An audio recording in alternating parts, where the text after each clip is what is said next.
Rajkot game zone અગ્નિકાંડ બાદ સુરત મહાનગરપાલિકાએ પણ કાર્યવાહી શરૂ કરી। મહાનગરપાલિકાએ ફાયર સેફટી અને બીયુ પરવાનગી વિનાની મિલકતો તાત્કાલિક અસરથી સીલ કરી છે। મહાનગરપાલિકાએ એક દિવસમાં 109 મિલકત સીલ કરી છે, જેમાં શાળા, કોલેજ, હોસ્પિટલ, રેસ્ટોરન્ટ અને સિનેમાઘર પર સામેલ છે। મનપાએ એક સાથે 49 હોસ્પિટલને સીલ કરી, જેમાં માત્ર સેન્ટ્રલ ઝોનમાં જ 12 હોસ્પિટલ સીલ કરવામાં આવી છે। મનપાએ રાંદેર ઝોનમાં restaurant, banquet hall, car workshop, food corner, children hospital, garba class અને ટ્યુશન ક્લાસ સહિત 15 મિલકત સીલ કરી છે। તો લિંબાયત ઝોનમાં હોસ્પિટલ, ટ્યુશન ક્લાસ, નર્સરી સહિત 20 મિલકત સીલ કરી છે। સાથે અઠવા ઝોનમાં ખેલઘર, ગેમ ઝોન સહિત 4 મિલકત અને કતારગામ ઝોનમાં રેસ્ટોરન્ટ, હોસ્પિટલ, કોચિંગ ક્લાસ સહિત 29 મિલકત સીલ કરી છે। આ ઉપરાંત ઉધના એ ઝોનમાં શાળા, ટ્યુશન, હોસ્પિટલ સહિત 29 મિલકત અને ઉધના બી ઝોનમાં હોસ્પિટલ, કિડ ઝોન, શાળા, ટ્યુશન, સ્પોર્ટ કોમ્પ્લેક્સ સહિત 29 મિલકત સીલ કરી છે। વિગતો સાથે સંવાદદાતા ધ્રુવ સોમપુરા જોડાઈ ગયા છે। ધ્રુવ, શું વધુ વિગતો છે? રાજકોટ અગ્નિકાંડ બાદ સુરતનું તંત્ર પણ જાગ્યું છે અને કાર્યવાહી કરી રહ્યું છે।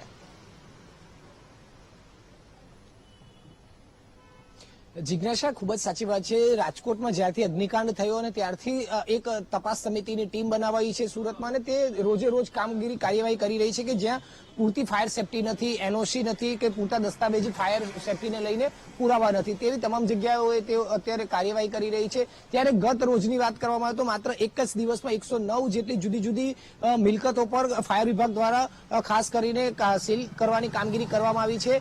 તેમાંથી 49 જેટલી તો માત્ર હોસ્પિટલો છે, જે સુપર હોસ્પિટલો આવી છે, મલ્ટી સ્પેશિયાલિસ્ટ હોસ્પિટલો આવી છે, તેવી પણ હોસ્પિટલોમાં ફાયર સેફટી નથી અને ત્યાં સીલ કરવાની કામગીરી કરી છે।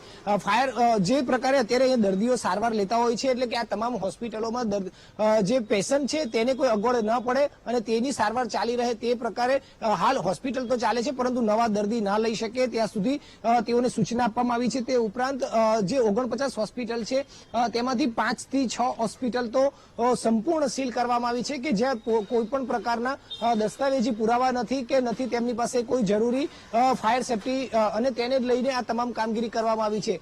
સુરતની કેપી સંઘવી હોસ્પિટલ હોય, અત્યારે સુરતના સેન્ટ્રલ ઝોનમાં 12 હોસ્પિટલ આવી છે, તેમાંની આ એક બુરાની હોસ્પિટલ પણ છે। આ તમામ હોસ્પિટલો જે છે ત્યાં પૂરતી ફાયર સેફટી નથી, ફાયર સેફટીનો અભાવ છે, બીયુ સર્ટિફિકેટ નથી, તેને લઈને ક્યાંક આ તમામ કામગીરી અત્યારે કરવામાં આવી છે। ખૂબ જ એક્શન મોડ પર અત્યારે મહાનગરપાલિકાની ટીમ, સુરત પોલીસની ટીમ, આરોગ્યની ટીમ કામ કરી રહી છે, ડીજીવીસીએલની ટીમ કામ કરી રહી છે। આ તમામ અધિકારીઓ અને ફાયરની ટીમ સાથે મળીને એક સમિતિની રચના કરી છે, ટીમ બની રહી છે અને ટીમ સાથે જઈને તપાસ કરી રહી છે અને એક્શન મોડ સાથે તમામ જગ્યાએ સીલ કરવાની કામગીરી કરવામાં આવી રહી છે। કોઈ પણ બાંધછોડ હવે અત્યારે નથી ચલાવવામાં આવી રહી, કારણ કે જે રીતે રાજકોટની અગ્નિકાંડની ઘટના બની છે, કાલ ઉઠીને સુરતમાં જો કોઈ આવી ઘટના બને તો અધિકારીઓ પર કોઈ પણ પ્રકારનો દોષનો ટોપલો ન આવે, તે માટે અત્યારે તાત્કાલિક ધોરણે આ પ્રકારની કડકમાં કડક કાર્યવાહી કરી રહ્યા છે। અને એ જ રીતે એક સાથે 49 હોસ્પિટલોને સીલ કરવી આ ખૂબ જ ગંભીર બાબત કહી શકાય, ખૂબ જ મોટી બાબત કહી શકાય, તે પ્રકારની હાલ